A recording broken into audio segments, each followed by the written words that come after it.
This is a bit of an experimental video. If you want to see more content like this where I break down certain characters, not just in Power Rangers Battle for the Grid, but other games, I need to know that this is what you want to see because this stuff is not easy to do. The first character I'm going to be breaking down is Mastadon Sentry. I was excited about Mastadon Sentry because he's a character that I wasn't familiar with, but I knew he was going to be very unique to the Power Rangers world. A lot of the Rangers have kind of similar stuff, right? They've got swords or they've got daggers or they've got something along those lines, but Mastadon Sentry just has an assault rifle, and he's a generic unit. He's not a specific character, so I was very excited to see how they were going to translate this into a fighting game. He very much looks like a zoning character, maybe with some elements of traps in there, but mostly a zoner character. Let's go over the super basic stuff first. First, we're going to go over strings. These are referred to as target combos, I believe, in Power Rangers Battle for the Grid. The light string is simply 3 hits, and it's just a bunch of punches and elbows. It seems to go pretty fast, and it knocks away the enemy on the final hit. The medium string is simply just 2 kicks to the chest. The animation does start off fairly horizontal, but the second kick is quite a bit higher, so that might be a high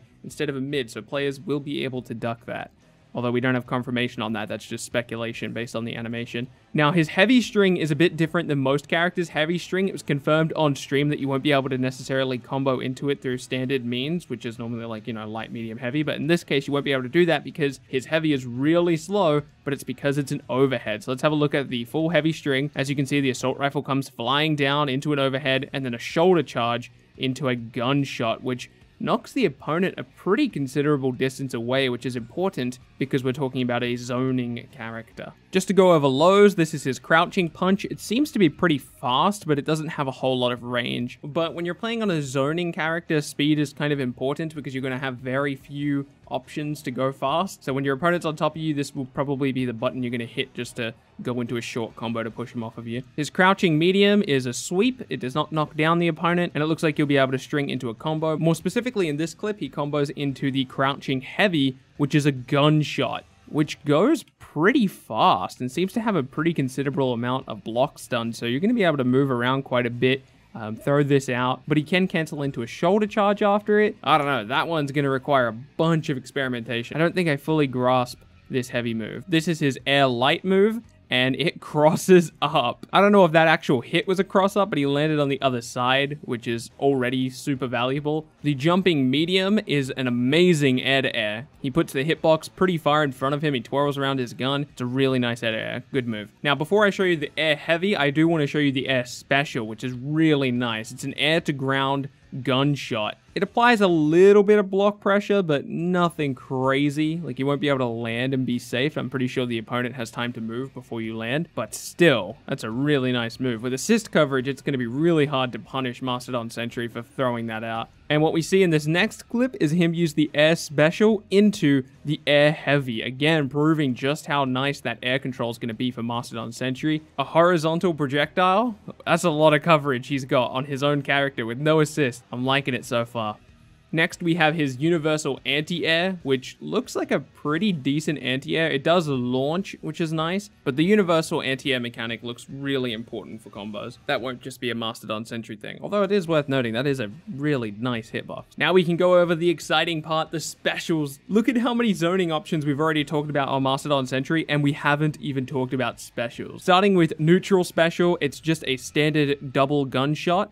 Although, you do not have to finish this. You can cancel out of it. There is a third hit of the assault rifle shots, but the character needs to dash back to do it. And when he fires that shot, he has to reload the assault rifle, which is a ton of recovery. So you have to be pretty confident that you're going to hit that last shot. Especially because, again, assist coverage, especially because of characters like Gia. If she blocks it, she's probably going to be able to punish you with a full combo despite the fact that she's full screened. I don't see the third shot being super useful, but I guess I could be wrong. We see his back special is a gunshot, but it's an anti-air gunshot. So, again, coverage. No matter where you are on screen, it looks like Mastadon Sentry is going to have a way to hit you. Here's an example of him canceling out of neutral special into back special, which is pretty awesome because, again, it's about that coverage. And in this example, we can see that he actually combos with it. If he catches the character out of air with the first shot, he's going to bounce up high enough that the second shot's still going to hit, and then the backstep anti-air shot is also going to hit, which is kind of crazy.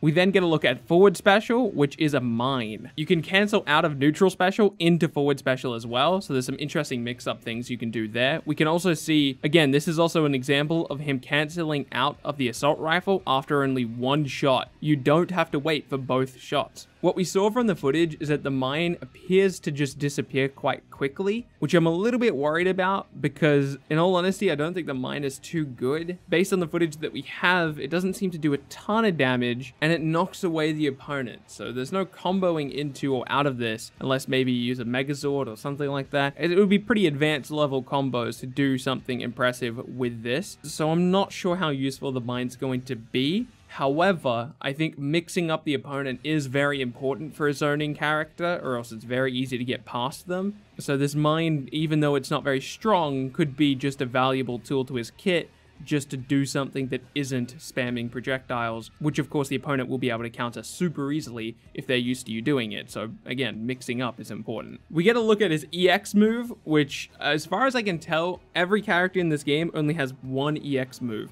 I could be wrong about that. Please do not quote me on this, but I have not seen contradictory information to this. I'm pretty sure each character has one EX move. And here is Mastadon Sentries, which costs 1 bar of meter, by the way, and it's a shoulder tackle into a gunshot. It knocks away the opponent, does decent damage.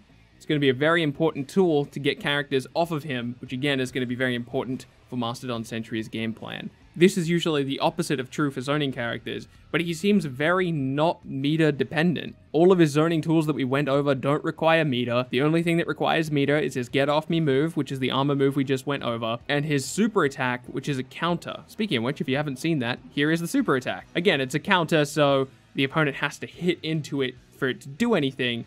But when they do that, that's going to be a bunch of damage. And the opponent, once they're in against Mastadon Sentry, they're going to want to hit you a lot because they're so sick and tired of being full screen against you. They're just going to want to hit a lot of buttons while they're close to you, although it is incredibly risky because it costs 2 bars of meter to just throw it out there. We've also seen his grab, and I'll be honest, on face value, it seems pretty cool, right? When you look at it, it's like, all right, good, it's a grab, it knocks away the opponent. But all grabs knock away the opponent. That's not what we're concerned about. Look at the range between him and the opponent.